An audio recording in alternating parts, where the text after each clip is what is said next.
அனைவருக்கும் வணக்கம். நான் காயத்ரி கிருஷ்ணன். நெல்லிக்காவை வச்சு ஒரு சூப்பரான ரெசிபி தான் ஃப்ரெண்ட்ஸ் பார்க்க போகிறோம். எல்லாருக்கும் ரொம்ப ரொம்ப பயனுள்ள ஒரு ரெசிபியாக இருக்கும்.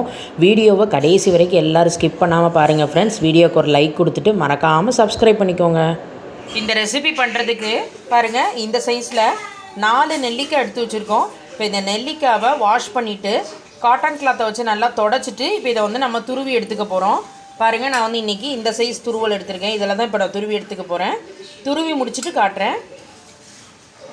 4 நெல்லிக்காவை நம்ம துருவி எடுத்துட்டோம் பாருங்கள். இந்த அளவுக்கு சின்னதாக துருவலில் துருவி எடுத்துக்கோங்க. கடாயில் ஜஸ்ட்டு ஒரே ஒரு ட்ராப் மட்டும் தான் எண்ணெய் விட்டுருக்கோம். கட்டி பெருங்காயத்தை பொரிச்சு எடுக்கிறதுக்காக விடுறோம். இந்த மாதிரி கட்டி பெருங்காயம் சேர்க்குறது ரெசிபிக்கு இன்னும் கொஞ்சம் ஒரு கூடுதல் சுவையை தரும். பெருங்காயம் எண்ணெயிலே பொரியணும், இது சேர்த்து கலந்துக்கோங்க.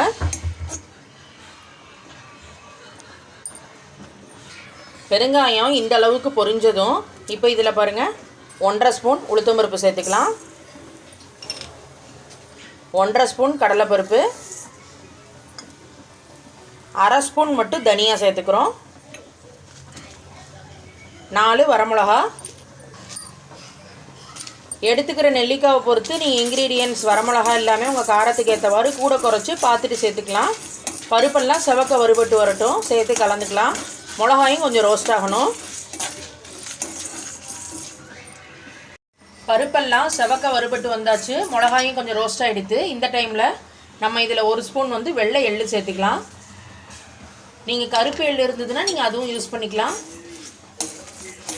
வெள்ளை எள்ளு நல்லா வெடித்து வரணும், சேர்த்து கலந்துக்கலாம்.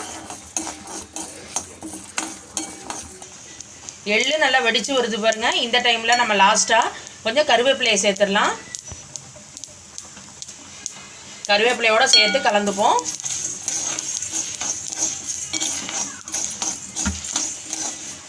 இப்போ இங்கே நம்ம ஸ்டவ்வை ஸ்விட்ச் ஆஃப் பண்ணிட்டோம். நம்ம வறுத்தது எல்லாத்தையுமே ஒரு பிளேட்டில் கொட்டி ஆற வச்சிடலாம். வறுத்ததை ஒரு பிளேட்டில் நம்ம எடுத்து வச்சிட்டோம். இப்போ ஸ்டவ் ஆன் பண்ணி அடுப்பை லோ ஃப்ளேமில் வச்சுருக்கோம். துருவி வச்சுருந்த நெல்லிக்காவை சேர்த்துடலாம். நெல்லிக்காவை தனியாக இதே மாதிரி கடாயில் போட்டு வறுத்து எடுத்துப்போம். பருப்போடு சேர்த்து போட வேண்டாம், ஏன்னா நெல்லிக்காய் வந்து நல்லா வதங்கணும். இப்போ இந்த நெல்லிக்காயிலையே கொஞ்சமாக மஞ்சப்பொடி சேர்த்துக்கலாம். தேவையான அளவு உப்பு ஆட் பண்ணிப்போம். அப்படியே சேர்த்து கலந்துக்கலாம். நெல்லிக்காவை நம்ம ட்ரை ரோஸ்ட் தான் பண்ணணும், எண்ணெய் எதுவும் விடலை. வதக்கிக்கலாம். நெல்லிக்காவை இந்த அளவுக்கு வதக்கணும். உதிரி உதிரியாக வந்திருக்கு பாருங்கள். இந்த அளவுக்கு வதக்கினா தான் சரியாக இருக்கும். இதை நம்ம தனியாக ஒரு பிளேட்டில் ஆற வச்சிடலாம். நம்ம வறுத்ததெல்லாம் கூழ எடுத்து இப்போ மிக்சி ஜாரில் பாருங்கள், இங்கே நம்ம வறுத்து வச்சதில் ஃபஸ்ட்டு அந்த கட்டி பெருங்காயத்தையும் நம்ம வறுத்த அந்த வரமிளகாயும் நம்ம முதல்ல மிக்சி ஜாரில் சேர்த்துக்க போகிறோம். முதல்ல இதை மட்டும் நம்ம ஒரு சுற்றி எடுத்துக்கலாம். எல்லாத்தோடு சேர்ந்து போட்டால் இந்த கட்டி பெருங்காயம் வரமிளகாயும் சேர்ந்து அரைஞ்சு வராது. இந்த 2 மட்டும் முதல்ல ஒரு சுற்றிக்கலாம். வரமிளகா பெருங்காயத்தை ஒரு சுற்றியாச்சு. இப்போ நம்ம மீதி வறுத்த அந்த பருப்பு எள்ளு கருவேப்பிலை அது எல்லாத்தையும் சேர்த்துடலாம். இது எல்லாத்தையும் சேர்த்து பறைச்சிக்கலாம். பருப்போடு சேர்த்து அரைச்சாச்சு. இப்போ இதில் நம்ம இங்கே வதக்கின நெல்லிக்காவை சேர்த்துடலாம். கிட்டத்தட்ட ஒரு 10 மினிட்ஸ் ஆகுது. அடுப்பை லோ ஃப்ளேமில் வச்சுட்டு நல்லா கைவிடாத கிளறணும். அப்போ தான் வந்து நெல்லிக்காய் இந்த மாதிரி உதிரியாக வரும். இந்த அளவுக்கு பண்ணிவிட்டு அப்புறமா நம்ம அரைச்சாதான் நல்லா பொடியாகி வரும். இப்போ இதை நம்ம அரைச்சிக்கலாம். ஜஸ்ட்டு ஒரே ஒரு சுற்று மட்டும் சுற்றிக்குவோம். ஒரே ஒரு சுற்றியாச்சு. நம்மளோட சூப்பரான நெல்லிக்காய் பொடி தயாராகிடுச்சு பாருங்கள். இந்த அளவுக்கு கொஞ்சம் கோர்ஸாக அரைக்கணும். அப்போ தான் வந்து நம்ம சாதத்தில் கலக்கும் போது நல்லாயிருக்கும். ஆல்ரெடி நம்ம நெல்லிக்காயிலேயே உப்பு மஞ்சள் பொடியெல்லாம் போட்டனால இந்த பொடிக்கு தேவையானதெல்லாம் ரெடியாக இருக்குது. இந்த மாதிரி நீங்கள் நெல்லிக்காய் பொடியை பண்ணி ஏர்டைட் கண்டெய்னரில் ஸ்டோர் பண்ணி வச்சுட்டிங்கன்னா டக்குன்னு நம்ம சாதத்தில் போட்டு மிக்ஸ் பண்ணி நெல்லிக்காய் பொடி சாதமாக நம்ம ரெடி பண்ணிக்கலாம். ரொம்ப ஹெல்த்தியும் கூட. இந்த மாதிரி ஒரு தடவை செஞ்சு பாருங்கள். இப்போ இந்த நெல்லிக்காய் பொடியை வச்சு நம்ம நெல்லிக்காய் பொடி சாதம் எப்படி செய்கிறதுன்னு பார்க்கலாம். சுட சாதத்தை வடிச்சிட்டு இந்த மாதிரி இதில் எப்படி பொடியை கலந்து தாளித்து போட்டு எல்லாம் பண்ணுறதுன்னு நம்ம பார்க்க போகிறோம். நம்ம அடுத்து சாதம் ரெடி பண்ணலாம்.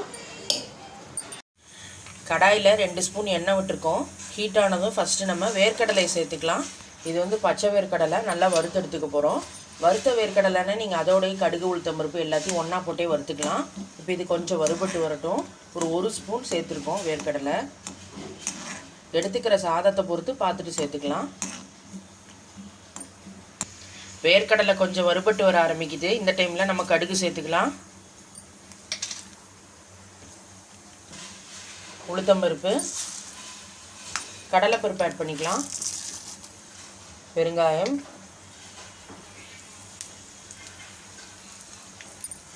கொஞ்சமாக கருவேப்பிலை சேர்த்துப்போம். சேர்த்து அப்படியே கலந்து விட்டுக்கலாம். இது எல்லாமே தாளித்து ரெடி ஆகட்டும். கொஞ்சம் மஞ்சள் பொடி சேர்த்துக்கலாம். எண்ணெயிலே போட்டிங்கன்னா நல்லா சேர்ந்து வரும். கலந்து விட்டுக்கலாம். இப்போ நம்ம ஸ்டவ்வை சுவிட்ச் ஆஃப் பண்ணிவிடுவோம். வறுக்க வேண்டியதெல்லாம் வறுத்தாச்சு. அரை டம்ளர் சாதத்தை இந்த மாதிரி உதிரி உதிரியாக வடித்து ரெடியாக வச்சுக்கலாம். அதில் கொஞ்சமாக மட்டும் நல்லெண்ணெய் விட்டு மேலாக வச்சுருக்கோம். சாதம் ஆறிடுத்து. தேவையான அளவு உப்பு சேர்த்துக்கலாம். நம்ம தாளித்து வச்சுருந்ததை இந்த சாதத்தோடு சேர்த்துடலாம். இப்போ இதில் நம்ம ரெடி பண்ணி வச்ச அந்த நெல்லிக்காய் பொடியிலேருந்து எடுத்துக்கிற சாதத்துக்கு ஏற்ற மாதிரி பொடி சேர்த்துக்கலாம். ஒரு 2 ஸ்பூன் நாங்கள் ஆட் பண்ணிக்கிறோம். நெல்லிக்காய் பொடியிலே ஆல்ரெடி நம்ம உப்பு போட்டிருக்கோம். சாதத்துக்கு மட்டும் தேவையான அளவு உப்பு சேர்த்துட்டு இப்போ எல்லாத்தையும் பைண்ட் ஆகிற மாதிரி மிக்ஸ் பண்ணிக்கலாம். இந்த மாதிரி நீங்கள் டக்குன்னு நெல்லிக்காய் பொடி சாதம் ரெடி பண்ணிடலாம். எல்லாத்தையும் சேர்த்து கலந்தாச்சு. நம்மளோட சுவையான நெல்லிக்காய் பொடி சாதம் தயாராகியாச்சு. நீங்கள் சாதத்தை கலந்துட்டு வேணும்னா கூட குறைச்சி பார்த்துட்டு பொடி சேர்த்துக்கோங்க. கண்டிப்பாக எல்லாருமே நெல்லிக்காவை வச்சு இந்த மாதிரி பொடி ரெடி பண்ணி அதில் சாதத்தை ட்ரை பண்ணி பார்த்துட்டு ஃபீட்பேக்கை கமெண்ட் பாக்ஸில் ஷேர் பண்ணுங்கள். மேலும் மேலும் இன்ட்ரெஸ்டிங் வீடியோஸ்க்கு மணக்கோலம் குக்கிங் சேனலை சப்ஸ்கிரைப் பண்ணிக்கோங்க ஃப்ரெண்ட்ஸ். தேங்க்யூ.